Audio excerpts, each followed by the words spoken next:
하나님의 말씀은 누가복음 1장 80절 마지막 절이 되겠습니다. 1장 80절입니다.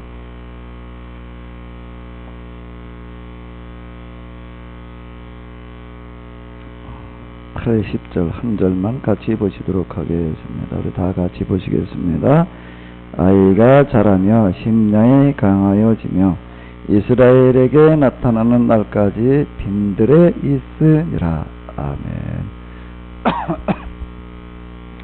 네, 우리가 지난주부터 누가복음을 또 시작을 했는데요. 지난주에는 1장에 나오고 있는 사가랴와 엘리사벳이라고 하는 사람에 대해서 우리가 봤습니다.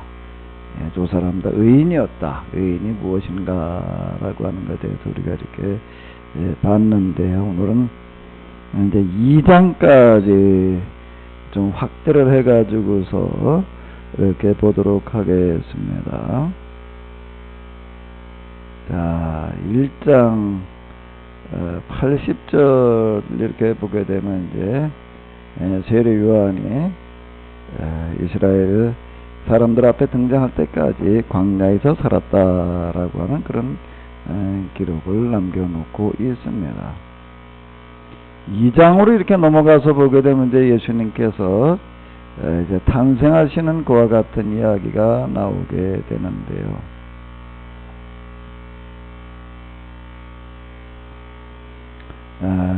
누가복음에만 나오는 그런 사람들이 있습니다. 이제 2장을 통해 가지고서요. 다른 데는 안 나오고 누가복음에만 나오는 사람들을 한번 이렇게 보도록 하겠습니다. 다른 데는 안 나오는데 누가복음에만 나오는 사람들, 엘리사벳, 사가랴, 엘리사벳이 물론 이제 1장에 나오는 사람들이 그렇고요. 2장에 이렇게 쭉 넘어가면서 보세요. 또 누가 나오고 있죠? 누가 나오고 있어요? 목자들이 나오고 있다라고 하는 겁니다. 양을 치던, 예수님께서 태어나시던 밤에 양을 치고 있던 목자들, 그들에게 천사들이 나타나 가지고서 예수님께서 탄생하셨음을 알려주고 있습니다. 자, 이 목자들이 있고요. 그 다음에 또 누가 있을까요? 마리아는 물론 뭐 이제 다른 성경에서도 나오고 있는데, 예수님이 태어나시고 난 다음에 8일 만에 이제 성전에 올라갔습니다. 올라가서 이제 하나님께 예물을 드리기 위해서 올라갔는데요. 자, 여기 또 누가 있었죠? 성전에요? 그날 성전에는 한번 읽어보시기 바랍니다. 그날 성전은 예루살렘에 사는 시몬이라는 사람이 와 있었다.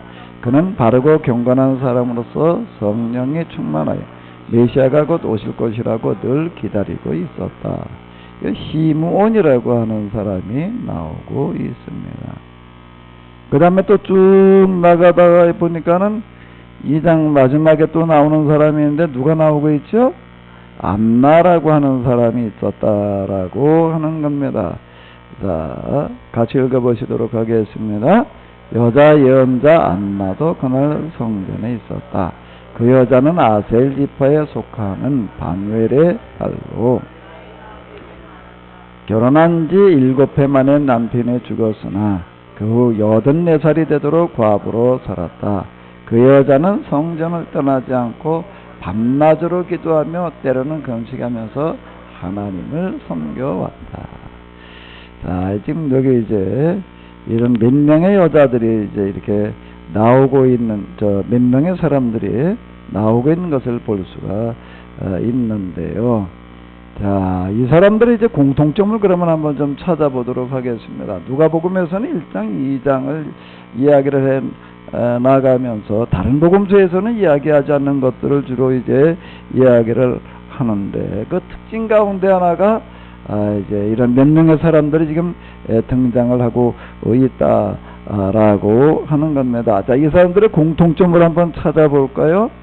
공통점이 뭐가 있을까요? 공통점이 뭐가 있어요? 한번 36절에서 한번 찾아보세요. 뭐가 공통점이었을까요?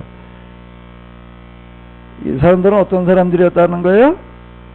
성전을 떠나지 않고 밤낮으로 기도하는 사람들이었다라고 하는 거예요. 그 시몬이라는 사람도 보면 나이가 많은 사람들, 성전에서 이제 기도하는 어떤 그런 사람들. 그리고 사가랴, 엘리사벳, 우리가 지난주에 본 것처럼 천사가 나타나서 뭐라고 이야기를 하는가 하면 내 기도가 들린지라, 즉 하나님께 응답이 되었다라고 하는 그와 같은 이야기를 하고 있는데요. 자, 이 사람들의 공통점이라고 하는 건 뭔가 하면 기도를 많이 하고 있었다라고 하는 거고요. 이제 예수님께서 탄생하시던 밤에 천사가 나타나서 이제 예수님의 탄생의 소식을 누구에게 전하는가 하면 목동들에게 전하고 있습니다. 그럼 왜 목동들이었을까? 또 그 목동들이 그 사람들만 있는 것은 아닌데, 목동들 전부에게 전해주는 게 아니에요. 일부의 목동들에게 전해주는 그런 이야기가 나오고 있습니다. 그럼 도대체 이 사람들은 어떤 사람들이었기에 그런 예수님의 탄생의 소식을 들을 수가 있었을까? 뭐 이제 우리가 이런 거를 이제 생각을 해보게 되는데요. 이 사람들의 또 이제 공통점이 하나가 또 이제 또 찾아보세요. 기도를 많이 하는 사람들이었다라고 하는 거고요.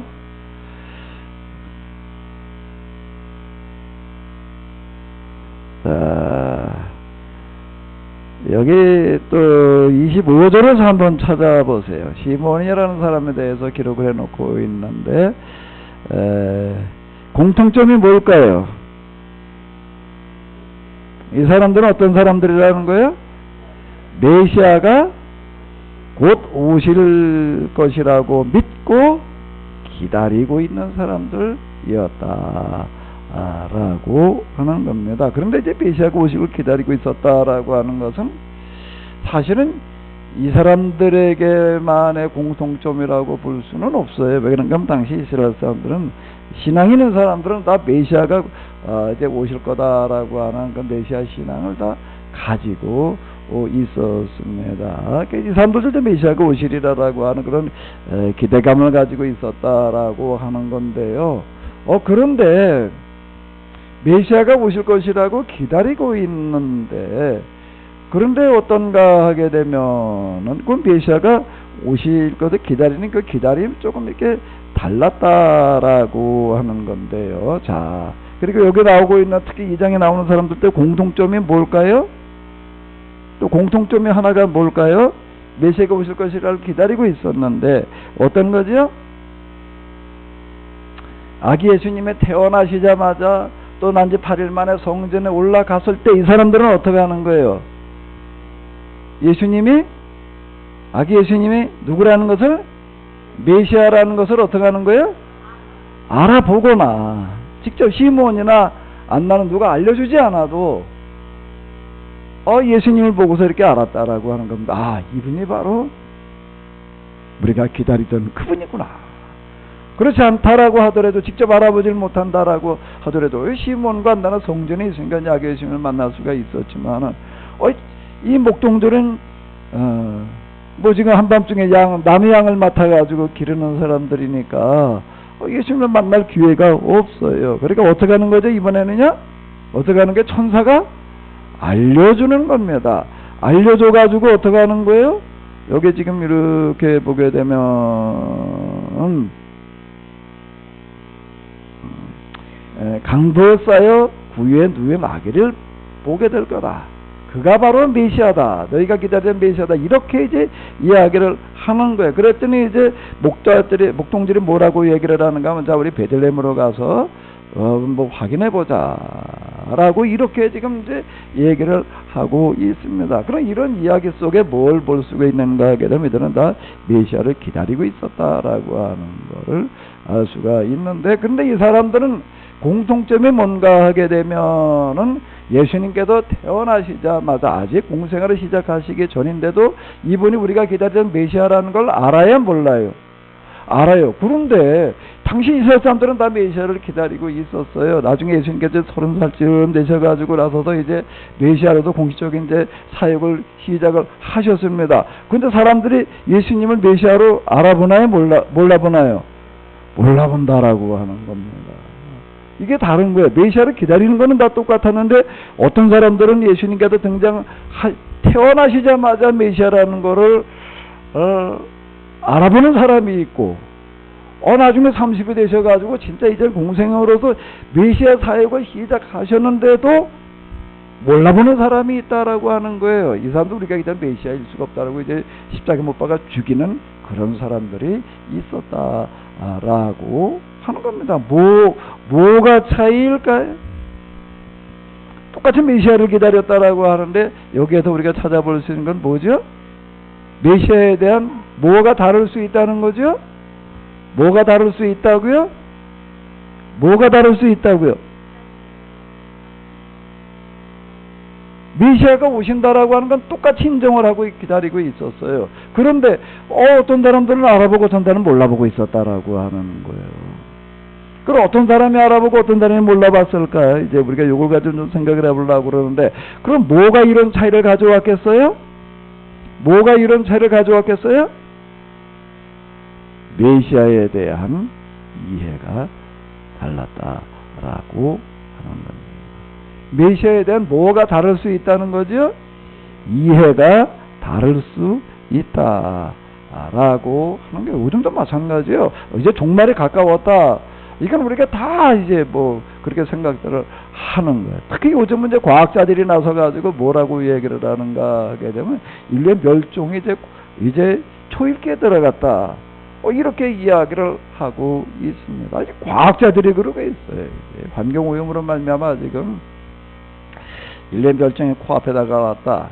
그건 뭔가 남극과 북극에 있는 이 빙하들이 녹아내리기 때문에 이제 그렇다라고 이렇게 이제 얘기를 하고 있는데 종말이 가까이 왔다라고 하는 것은 다 과학자들까지도 이제는 인정을 하고 있는데 근데 이 종말에 대한 이해가 또 다를 수 있다라고 하는 겁니다. 대부분의 사람들은 그냥 어떻게 하는가 하게 되면 이제 이 세상 그리고 인류는 다 그냥 심판받아서 이제 없어져 버리고 그다음 이제 천국 가는 그런 종말이라고 이렇게 생각을 하는 거예요. 예수님 당시에도 태어나실 이 당시에도 사람들은 메시아에 대한 기대감은 다 가지고 있는데 대부분 다 어떻게 생각을 했는가 하면 메시아가 우리 가운데 오시게 되면은 그분의 초자연적인 능력을 행사를 해가지고 우리를 지금 이 로마로부터 해방시켜 주시고 반대로 이번엔 우리가 어떻게 하게 되리라는 거예요? 온 세상을 지배하는 그런 나라가 되게 하리라. 예수님은 이런 온 세상을 지배하는 그런 황제가 되고 그리고 우리는 이제 이 세상을 지배하는 금빛의 관리들이 될 거다라고 이렇게 생각을 했습니다. 그래도 이 사람들 예수님 왕중왕이라고 이렇게 불렀어요. 왕중왕이라는 얘기는 황제를 얘기를 하는 건데요. 오늘 우리 저희 간혹 예수님은 왕중왕이시다라고 이렇게 이제 하는 그런 표현들을 이제 쓰는데 그 표현을 쓸 때 좀 조심해서 써야지 돼요. 자칫하게 되면 이게 엉뚱한 그런 이야기들을 하게 될 수가 있다라고 하는 겁니다. 어쨌든 여기 나오는 이 몇 명의 이런 사람들, 열거되고 있는 이런 사람들은 뭔가 예수님이 오셨을 때 바로 알아보았다라고 하는 거. 이 사람들은 또 기도를 많이 하면서 예수님이 오시기를 기다리고 있었다. 사가랴 엘리사벳도 마찬가지고 또 누구도 마찬가지인가 하면 1장에 나오고 있는 마리아도 예수님을 낳은 마리아도 마찬가지였다라고 하는 겁니다. 그러면 도대체 이 사람들이 어떤 공통점을 또 가지고 있을까? 어떤 공통점을 가지고 있을까라고 하는 걸 가지고 이제 지금 몇 가지 공통점 외에도요. 아주 중요한 공통점이 있는데 그걸 좀 이 시간 우리가 같이 한번 찾아보도록 하겠습니다. 오늘 우리가 성경을 어디를 읽었지요? 누가복음 1장 몇 절을 읽었어요? 80절 다시 한번 읽어보시도록 하겠습니다. 현대 성경으로 읽어보세요. 아기는 하나님의 극진한 사랑을 받으면서 자랐고 이스라엘 사람들 앞에 나타날 때까지 광야에서 살았다. 자, 요걸 가지고 한번 어디 또 공통점을 하나 찾아보세요. 이 사람들은 공통점이 또 하나가 뭘까요? 공통점이 또 하나가 뭐겠어요? 뭐가 공통점일까? 이 얘기는 무슨 얘기가 되는가 하면 여기서 아기는 누굴 얘기를 하는가 하면 세례 요한을 얘기를 하는 건데요. 세례 요한을 얘기를 하는 건데 사가랴 엘리사벳은 이제 세례 요한에 태어난 다음에 그를 어디서 키웠는가 하게 되면 어디서 키웠다고요? 광야에서 키웠다라고 하는 겁니다. 이제 여기 이렇게 보게 되면은 사가랴 엘리사벳이 어떤 사람들이었느냐라고 하는 것을 이렇게 볼 수가 있는데 마리아가 이제 수태고지를 듣고 난 다음에 이제 손사가 이제 엘리사벳 또 이제 지금 이제 나이가 많았지만 임신을 했다라고 하는 것을 알려줘 가지고 엘리사벳을 이제 만나러 가는 그런 이야기가 이제 나오고 있습니다. 근데 그 사가랴 엘리사벳이라고 하는 사람이 어디에 살았는가 하게 되면 어떤 사람이었는가라고 하는 것을 이제 어디서 찾아볼 수 있는가? 마리아가 엘리사벳을 이제 찾아갔다라고 하는 건데요. 한번 한번 읽어보시도록 하겠습니다. 며칠 뒤에 마리아는 발길을 서둘러 사가랴가 사는 유대 산간 동네로 엘리사벳을 찾아갔다. 아주 산골 마을에 살았다. 이렇게 이제 기록을 해놓고 있습니다. 그러니까 이 사람은 아주 산골에 조그마한 그런 마을에 살고 있는 가난한 이제 그런 제사장이었다라고 하는 것을 이렇게 볼 수가 있습니다. 유대 제사장하고요, 이 시골 제사장하고는 이게 얘기가 좀 이제 달라요. 그런데 어쨌든 이렇게 있던 이 사람이 아들을 이제 특별한 방법으로 다 낳고 난 다음에 어디 가서 그 아이가 자라게 했다고요? 어디서 그 아이를 키웠다고요? 1장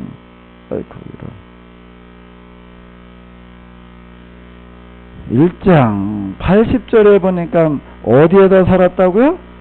광야. 자, 이게 이제 하나의 공통점인데요. 광야를 가지고 이제 어떻게 공통점이라고 생각을 할 수가 있느냐, 도대체 무슨 얘기냐라고 이렇게 이제 생각할 수가 있는데, 우리가 가지고 있는 성경을 이해하려고 한다라고 하게 되면, 특히 신약 성경을 이해하려고 한다면 구약 성경, 특히 그 중에서 특히 율법서 그리고 예언서 이런 것들에 대해서 우리가 잘 이해를 하고 있지 않게 되면은 신약 성경에서 얘기하는 게 무슨 이야기인지를 알기가 대단히 어렵습니다. 아마 여러분들이 그 율법서 예언서를 잘 알아야 된다, 그걸 어떻게 그거 어려운 걸 다 알 수 있겠냐라고 이렇게 생각할 수가 있는데요. 그 이제 그 핵심 줄거리들을 요걸 요약해 보게 되면 그렇게 어려운 게 아니에요. 아주 간단하고 아주 단순한 그와 같은 이제 이야기가 되겠는데요. 자, 일단 광야에 대해서 우리가 조금 이제 이해를 해놓고 볼 필요가 있습니다. 나중에 세례 요한을 이제 소개하는 거, 이제 등장을 했을 때 소개하는 걸 보게 되면 광야에서 외치는 자의 소리가 있어 가로되, 그리고 넘어갑니다. 그리고 이제 이 사람이 또 이제 먹는 양식을 소개를 하는데 뭘 먹었다고 얘기를 하고 있는 거예요? 메뚜기와 그리고 또 뭐예요? 석청은 이제 들꿀, 양봉을 해가지고서 키운 꿀을, 양봉을 해가지고서 채취한 꿀은 석청이라고 그러지를 않아요. 그냥 벌들이 그냥 나무나 돌 틈에다가 이제 집을 짓고 살면서 모아놓은 꿀, 그걸 이제 석청 이렇게 이야기인데, 이런 거를 먹고 살았다라고 하는 것은 뭔가 하게 되면 이제 광야에 사는 사람들이 사는 그런 삶의 모습, 그리고 그가 입고 있는 옷이 또 무슨 옷을 입었다고요? 낙타 털옷을 입고 있었다, 가죽띠를 띠고 있었다, 이런 것들이 뭘 말하는가 하면 이제 광야의 사람들을 이야기를 하는 건데요. 광야에 대한 이해를 하기 위해서는 먼저 이제 우리가 출애굽기로 들어갈 수밖에 없습니다. 하나님께서 이스라엘 사람들을 이제 애굽에서 400년 동안 종살이하고 있을 때 모세를 통해서 이제 그들을 이끌어내십니다. 이끌어내셔가지고 이제 가나안으로 바로 갔으면 좋을 텐데, 이집트에서 가나안까지는 얼마 거리인가 하게 되면은 그 길을 뭐라고 불렀는가 하게 되면은요, 이집트에서 가나안으로 가는 길, 가나안에서 또 이쪽 내려가는 그 길을 뭐라고 불렀나 하게 되면은 뭐라고 불렀을까요?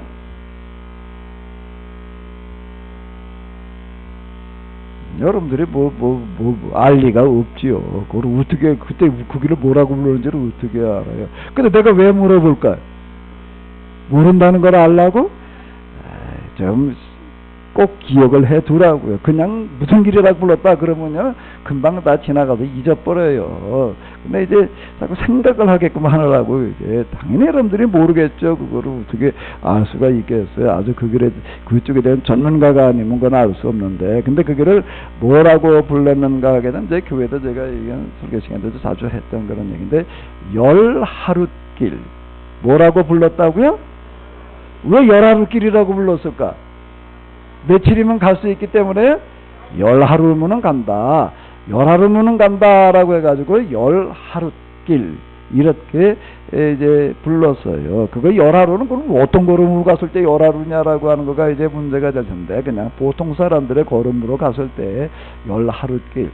그럼 이집트에서 가나안에 가는 길은 그렇게 먼 거리가 아니에요. 근데 거길 몇 년을 걸쳐서 들어갔어요? 40년이요. 하나님께서 이스라엘 사람들이 이집트에 나와서 가나안으로 들어가기 전에 어디로 데리고 가셨는가 하면, 어디로 데려가셨어요? 광야로 가서 이제 그 시내산이라고 하는 곳에서 이제 계약을 맺으시고, 그리고 그걸 광야 이곳저곳을 돌아다니면서 40년을 머물게 하시다가 이제 가나안으로 들어가게 하셨습니다. 이분은 여러 가지 의문이 들어요. 아니 왜 광야로 데리고 가셨을까? 그리고 왜 40년이나 거기서 머물게 하셨을까? 이제 여러 가지 의문이 드는데요. 이 사건이 있고 난 다음에, 이런 일이 있고 난 다음에 그들이 가나안에 들어가면서 이제 그들이 율법서, 그리고 이제 역사서, 예언서, 이제 이런 것들을 이제 쭉 이렇게 기록을 하게 되고 이제 그러게 되는데요. 일이 있고 난 다음에 이스라엘 사람들에게 있었던 광야는 특별한 의미로 다가왔습니다. 광야는 어떤 의미를 가지는가 하면, 우리가 하나님과 계약을 맺었던 장소, 그리고 우리가 하나님과 그것과 함께, 낮에는 구름 기둥, 밤에는 무슨 기둥이요? 불기둥. 이렇게 우리가 함께 하셨던.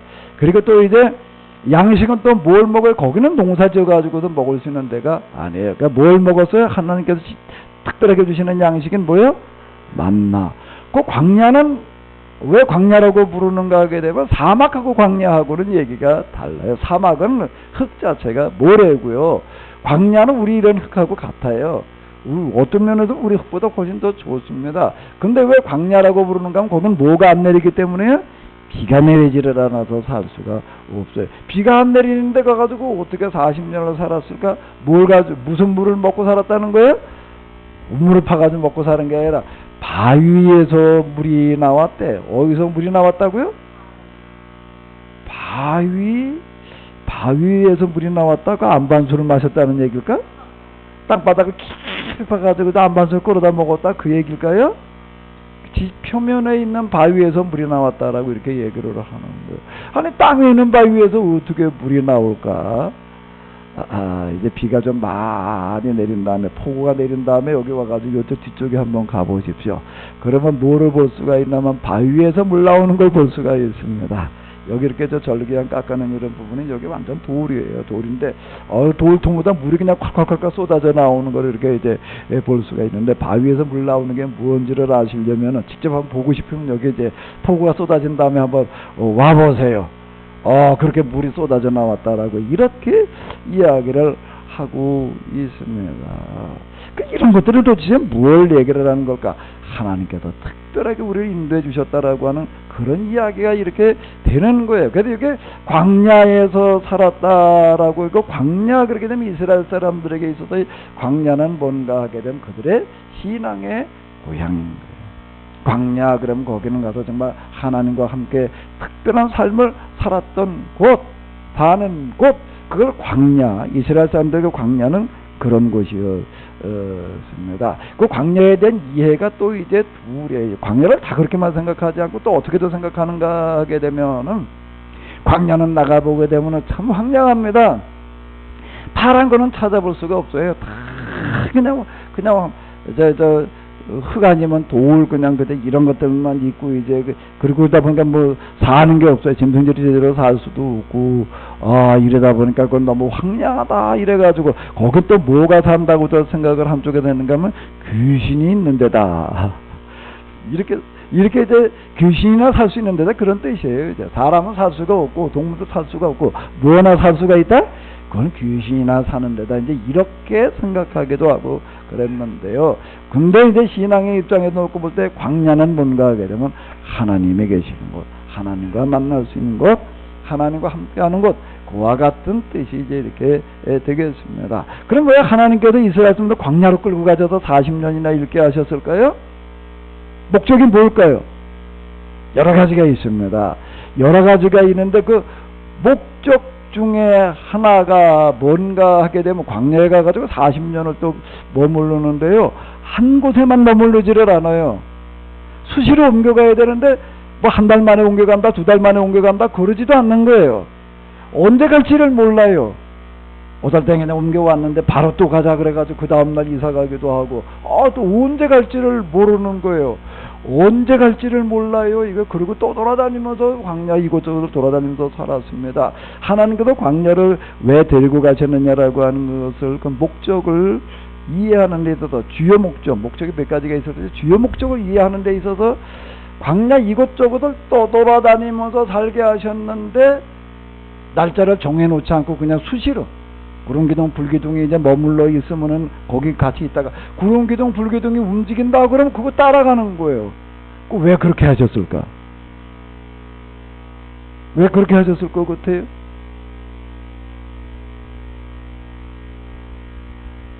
왜 그렇게 하셨을까? 그걸 어떻게 알아? 그냥 하나님 마음이지. 이렇게 우리가 생각할 수가 있는데요. 하나하나 그 상황을, 그 당시 상황을 잘 이해를 하게 되면 이게 전혀 어려운 이야기들이 아니에요. 왜 그랬을 것 같아요? 다음에 이유를 생각을 해봐요. 내가 여러분 생각해봐라. 왜 그럴 것 같으냐라고 묻는 거는 왜 그렇게 묻는 거예요? 여러분 생각할 기회를. 근데 또 생각할 기회 준다는 건 뭐예요? 그게 뭐 어떻다고요? 중요하다는 겁니다. 중요하기 때문에 그러는 거예요. 서집사님. 왜 한 곳에 머무르지 않게 하시고 언제 떠날지도 모르게 그렇게 해놓으셨을까? 아주 간단하고 단순해요. 여러분들이 한번 그 상황이라고 생각을 해봐요. 아까 우리 박형규 권사님 이제 우리 이번 7월 첫 주 1박 2일 동안 다 여기서 같이 자자. 아마 숙소가 좀 모자라면 여기다 텐트 치자고. 여기다 이제 텐트를 치고 광야에서 사는 거예요. 텐트를 쳐놨는데 언제 옮겨야 될지를 몰라요. 언제 옮겨야 될지를 모른다면은 텐트를 어떻게 칠 것 같아? 어떻게 칠까? 여러분들 같으면 한번 생각을 해봐요. 야, 이제 여기서 우리가 얼마 동안 살 거야? 2달 동안 머물러, 2달마다 옮겨간다라고 하게 되면 그 텐트를, 집을 어느 수준에 맞게 칠까? 2달 동안 있는 거에 맞게 치는 거예요. 근데 이게 내일 갈지도 모르고 모레 갈지도 모르는 거고 열흘 있다 갈지 얼마 갈지도 몰라. 그러면 어떻게 쳐놔야 돼? 어떻게 칠 것 같아 그러면은? 예? 이동하기 쉽게. 그런데 내일 이사 갈지도 모르는데 저렇게 벽돌 찍어가지고 돌아다가서 그렇게 집 질까? 정신이 나가지. 근데 여기 만약에 몇 달 동안 머물러 있을 거다 그러면은 나름대로 거기에 맞게끔 집을 지을 거예요. 근데 집을 짓는데 다 똑같이 지어놨을까요? 아니에요. 어떻게 지을까요? 자기 수준들에 맞춰서 집들을 짓는 거예요. 좀 있는 사람, 힘 있는 사람, 숫자가 많은 사람들은 집을 잘 지어놓을 거고, 그렇지 못한 사람들은 그냥 허접하게 그냥 그러고 있을 거고. 자, 하나님께서 수시로 옮겨가게 만들어 놓으셨어요. 이유가 뭘까요? 이유가 뭘까요? 거기에 있는 모든 사람들 다 어떻게 만들어 놓기 위해서? 똑같이 살게 만들어 놓으시는 거예요. 주거 환경부터 시작을 해가지고서요. 똑같이 만들어 놓으시는 거예요. 언제 갈지 모르니 뭐 그렇게 수시로 옮겨가야 되니 이걸 텐트를 칠 수밖에 없는 거예요. 그러니까 고정식 주택을 지을 방법이 없는 겁니다. 그러니까 광야 생활의 목적 여러 가지가 있습니다. 하나님만 의지하게 기타 등등 이제 이론적으로 다 이제 주로들 이제 생각을 하게 이제 되는데요. 율법서 전체에 흐르고 있는 그 맥락을 보게 되면은 뭔가 똑같이 만들어 놓으시는 자리였어요. 그게 거룩하게 산다. 여기서 거룩하게 산다라는 이야기가 우리는 거룩하게 산다 그러면 죄고 멀리 떠나가지고 세속적인 걸 떠나서 그냥 어떤 초월적으로다가 경건하게 이렇게 사는 걸 거룩하게 산다 이렇게 생각을 하게 되는데요. 레위기에서 얘기하는 내가 거룩하니 너희도 거룩하라라는 그런 말씀, 그걸 이제 뭐라고 부르는가 하게 되면 레위기에 보게 되면 아주 그 얘기가 계속 반복해서 나와요. 한 말씀 하시고 나서는 내가 거룩하니 너희도 거룩해라. 그러니까 넌 이렇게 해라. 내가 거룩하니 너희도 거룩해라. 내가 거룩하니 너희도 거룩해라.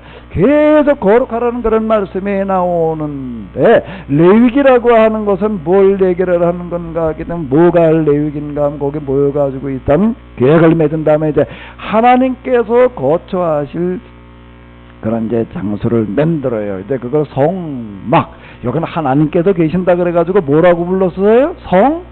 성막, 성전이 아니에요. 성전하고 성막하고는 뭐가 다를까? 천자 막자 차이인데 뭐가 다르? 성전은 뭐예요?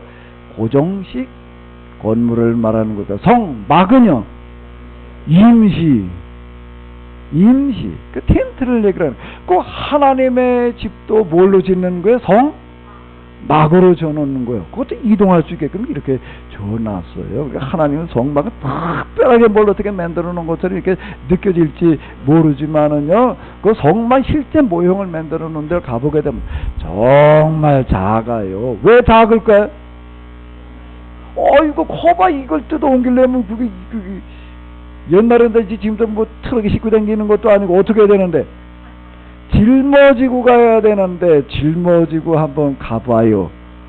이거 좁은 거리는 짊어지고 가지만은요, 먼 거리 가봐요. 내가 이제 등짐이라는 걸 언제 처음 져봤는가 하면 초등학교 졸업하던 애 한번 등짐을 져봤는데 그 장이 한 20리 됐습니다. 산을 넘고 넘어가가지고 이제 20리를 가는 어떤 그런 장인데 거길 따라갔는데 이제 갈 때도 한 집씩 짊어지고 가고 올 때도 이것저것 사가지고 또 짊어지고 와야 되니까 이제 나보고 너도 이거 짊어지고 가라 그래가지고 이제 부모님들 갖다가 이렇게 이제 자루에다 갖다 이렇게 이제 어깨에다 둘러매게끔 하는 거 있습니다. 이제 그래가지고 메고 가라, 지고 가라 그래가지고 줬는데 저보니까는 아무것도 아니야까지 그건 별것도 아니더라고. 내가 뭘 짊어졌냐면 쌀 한 말, 우리는 그 한 말을 작은 거 한 말 8kg를 한 말이라고 이렇게 불렀거든요. 8kg고 그래도 어깨다 이렇게 걸머주는데 별거 아니더라고요. 그래서 그거 이까지 지나마나 별것도 아니다. 그냥 뛰어댕겨도 될 것 같아. 그런데 그거를 지고 20리를 오는데 산을 넘어가지고 우르르 오는데 갈수록 이게 어떻게 될까? 처음에는 별거 아니었는데 갈수록 이야, 이게 무거워지기 시작을 하는데 이렇게 해봐. 이제 이렇게 하니까 이제 이쪽은 좀 편하려고 이렇게 해보니까는 이쪽은 편한 것 같은데 이쪽 또 이렇게 했다가 별짓을 다 하면서 그걸 20리로 왔어요. 먼 길을 간다는 거, 등짐지고 간다는 거는요, 골병된다 이렇게 얘기를 하는데 이게 보통 이게 척추에 그냥 다 이게 실리는 거니까 이게 골병된다 이렇게 얘기를 하는 거예요. 그러니까 작게 질 수밖에 없는 거예요. 그러니까 사람들이 다 집을 어떻게 짓는가 하면 아주 최소한 작게 짓는 거예요. 언제 또 짊어지고 가야 될지 모르니까 그것도 거기 그 광야길을 그걸 짊어지고 가봐. 아이고, 우리나라 지금 여기 뜨거운 날씨 그건 아무것도 아니에요. 폭염주의보 거기 가면은요, 그거는 선울주의보야. 어쨌든 그걸 짊어지고 간다고 생각을 해봐. 그러니까 거긴 다 똑같아질 수밖에 없는 거예요. 내가 거룩하니 너희도 거룩하라는 그런 말씀은 성막을 지어놓고 성막 봉헌식사예요. 봉헌식사, 너희는 다 거룩하게 살아야 된다라고 계속 얘기를 하시는데 그 얘기는 뭔가 거룩함이라고 하는 거는 너희는 다 골고루 똑같이 살아야 된다. 이제부터 너희는 그 훈련을 받아야 된다. 그러니까 성막을 가운데다가 또 어디로 이사 가게 되면 제일 먼저 성막을 지어 놓으면은 그 다음 동서남북으로다가 이제 세 지파씩 해가지고 12지파가 이제 포진해가지고 있는 거예요. 레위 지파는 어디 가는 거죠? 성막 주변에 있었고요. 그러고도 이제 성막을 보면서 이제 이 사람들이 여기서 훈련을 받는 건데 40년은 훈련의 시간이었는데 무슨 훈련인가 하면 똑같아지는 그와 같은 훈련의 시간이었습니다. 여호와를 하나님으로 믿는 사람들은 어떻게 된다는 거예요? 어떻게 된다는 거예요? 다 누구나 골고루 똑같이 살아야 된다. 이 훈련을 받는 거예요. 그게 뭐라고요? 광야였어요. 그게 광야였어요. 그 이후 이스라엘 사람들은 가나안에 들어갔는데 거기 이제 광야가 아니에요. 그 농경 사회예요. 그리고 거기는 이제 정착 사회인데 또 이사 다니는 데가 아닌 거예요. 여기는요. 유목으로다가 이제 잠시 양을 짐승들을 키우러 좀 돌아다니기는 하지만은 이제 고정적인 그런 삶을 이제 집을 짓고 농사를 짓면서 이렇게 살아가야 되는 거예요.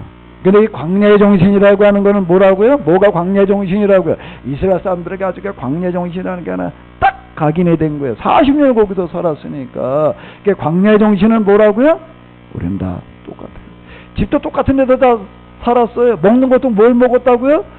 만나라는 거가 뭐 어떻게 주어졌느냐, 뭐 어쨌느냐, 뭐 만나가 뭐 기적적으로 어떻게 주어졌다는 게 중요한 게 아니에요. 만나로 살았다라고 하는 이야기는 뭘 얘기를 하는가 하게 되면 똑같은 걸 먹었다는 데 초점이 있는. 그리고 이 땅은 또 별미를 먹었어요. 뭘 먹었지요? 하도 그냥 우리 맨날 이것만 만나. 이게 뭐냐는 뜻인데 이것만 먹어야 되냐고 투덜투덜하니까 좀 별미도 좀 먹어야 되겠다 하는 게 별미를 주셨어요. 뭘 주셨어요?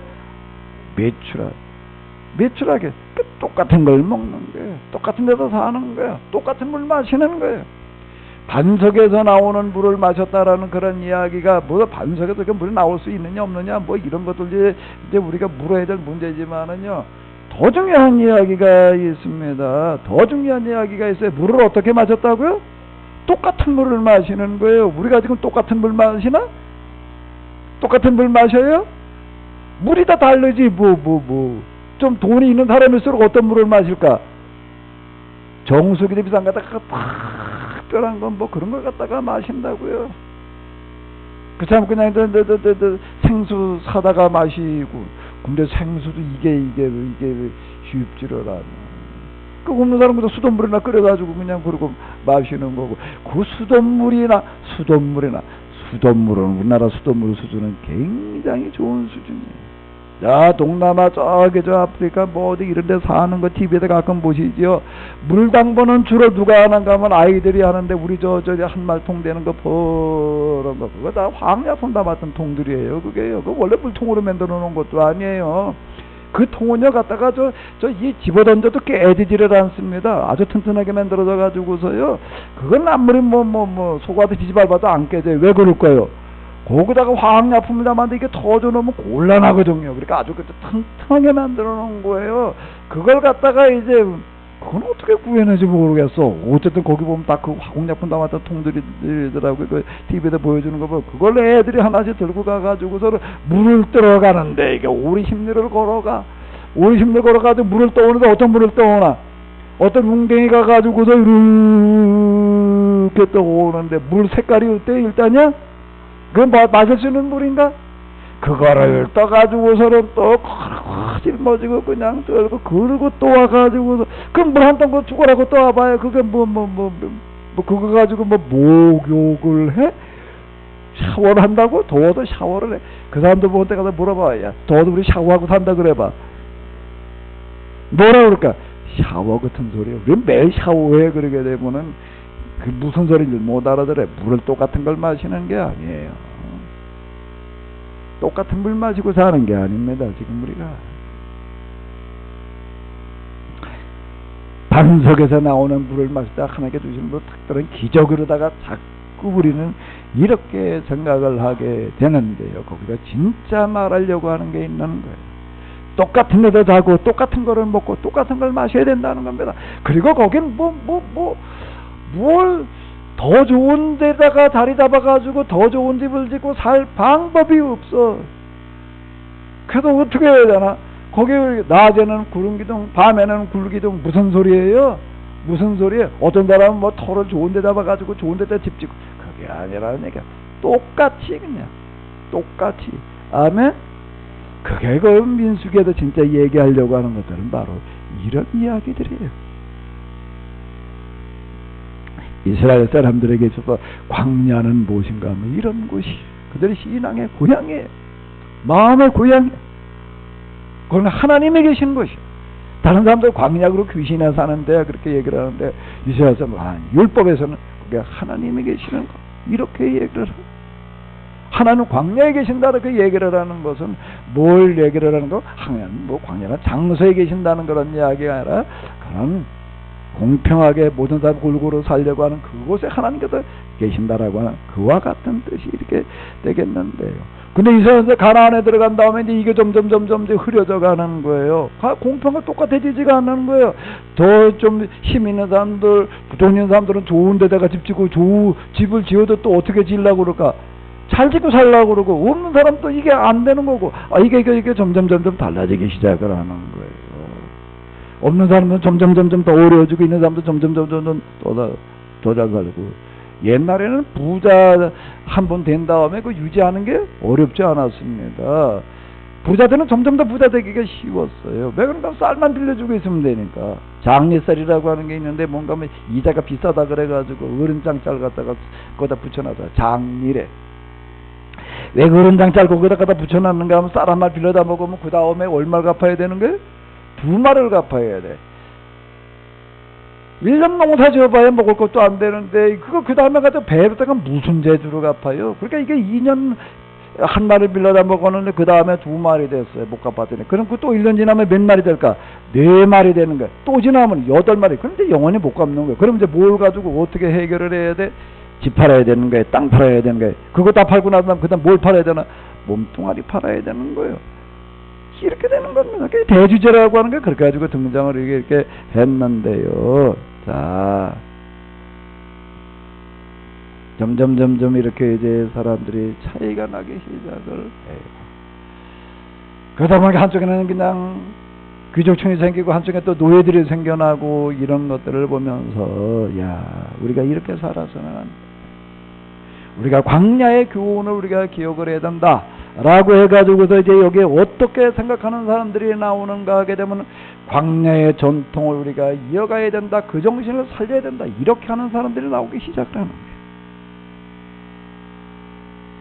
이걸 가리켜서 뭐라고 얘기를 하는가 하면 광야의 전통을 이어가자 그래가지고 광야 전승. 자, 여러분들 혹시 이제 무슨 책을 읽어가시다 보게 되면 광야 전승이라고 하는 그런 단어가 나와요. 이게 무슨 소리냐?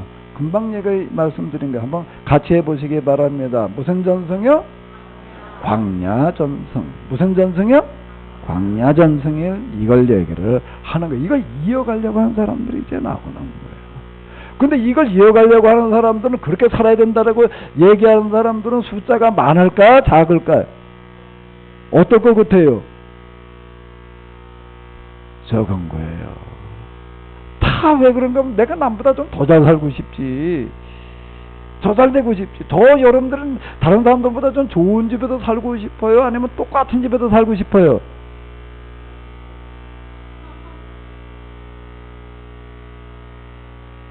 누가 여러분들은 식사를 한번 대접을 해주는데 어디 가서 식사를 좀 대접받았어요. 뭐가 기억에 남아요? 누가 다 식사를 대접해 주는데 말이에요. 어디 가서 난 몇만 원짜리를 사줘가지고 먹었어. 그게 기억에 남아요? 아니면 어디 가서 그냥 무슨 5천 원짜리 탕 하나 먹어서 그게 기억에 남아요? 에? 어떨 때 기분이 좋아요? 어떨 때 기분이 좋아요?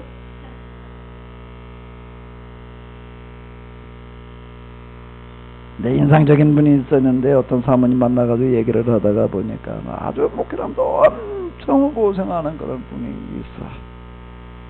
그러니까 어떻게든 이 목사님하고 결혼할 생각을 했냐라고 그랬더니 그분 이제 초등학교 교사였다라고 그러는데, 초등학교 교사 때 누가 소개를 해줘가지고 만나러 갔는데 여기 제 잘하는 데서 만났더라고. 그러니까 안양에서 만났대. 안양에서 어디서 만나기로 약속 장소를 처음 만나는데 첫 만남이에요. 첫 만남을 어디서 만나자고 그랬는가 하면 삼원극장 앞에서 만나자고 그랬대. 삼원극장 아시는 분이 계신가 모르겠네. 이제는 없어졌어요. 삼원극장 앞에 길바닥에서 만나기로 했대. 길바닥에서 만나자고 어떤 전도사님이 그래가지고 거기서 이렇게 만났다는 거예요. 만나가지고 길바닥에 서가지고 좀 얘기를 하다가는 밥을 먹으러 가는데 어디로 먹으러 가자고 그러는가 하면 안양시장에 들어가게 되면 거기 여러 가지 식당들이 있는데 그 중에 뭐가 있냐면 지객꾼들이 가가지고도 먹는 데가 있습니다. 지객꾼들이 먹는데 거기로 가가지고도 밥을 먹자고 그러더래. 하긴 너무 이게 이제 인상적인 거예요. 원 도대체 첫 데이트를 하는데 그래 길바닥에서 만나가지고 길바닥에 서서 얘기를 하다가 밥을 먹으러 간 게 어디로 가는 거예요? 지객꾼 밥 먹는 데 가가지고 지객꾼들하고 같이 밥을 먹자고 그러더라고요. 그래서 내가 왜 결혼을 했냐 그랬더니 다르더래. 뭐가 다른가 하게 되면 다른 분들은 뭐 이 사람들도 만나보게 되면 딱 그렇지 않은데 이 사람은 어떤가 하게 되면은 완전 하향평준화야. 우리 사회에 지금 이런 사람들이 이렇게 많은데 우리가 다바에 가가지고 차 한 잔이 얼만데 그게 가난한 사람들 하루 벌어야 될 돈인데 이런 식으로 얘기를 하더라는 거야. 걔도 길바닥에서 만났단 말이야. 뭐 차가 바뀌려고 그 다음에 또 밥을 먹으러 갔는데 뭐 어디로 갔다고? 지객꾼을 먹는 데 가서 먹었대. 그래가지고 결혼했다고 그러는 사람도 있더라고. 여러분들 그때서는 어땠을까? 자, 광야를 얘기를 한다고 하게 되면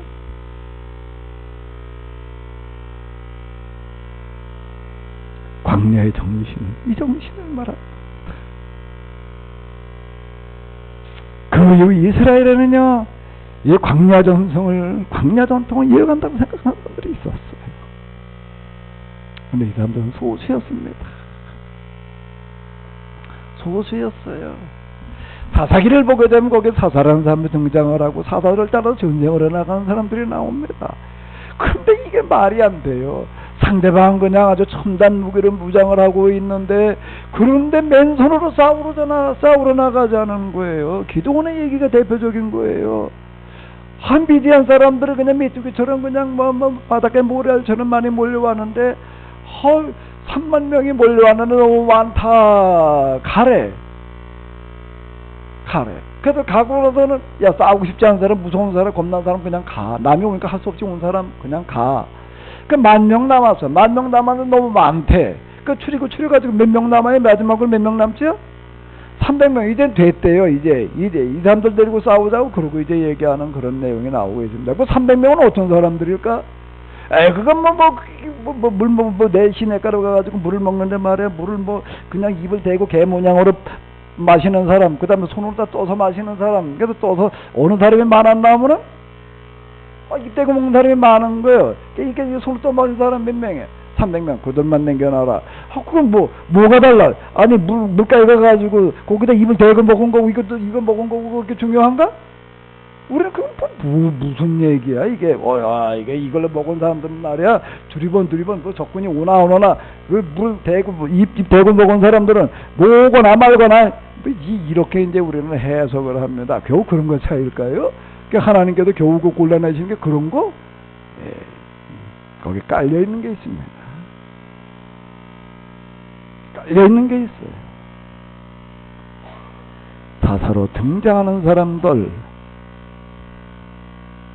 사사를 따라서 맨손으로라도 우리는 나서보겠다고 나서는 사람들이 있습니다. 어떤 사람들이었을까? 금방 얘기했지 뭐. 이미 다 여러분들께 다 말해놓고 난 물어. 누굴까요?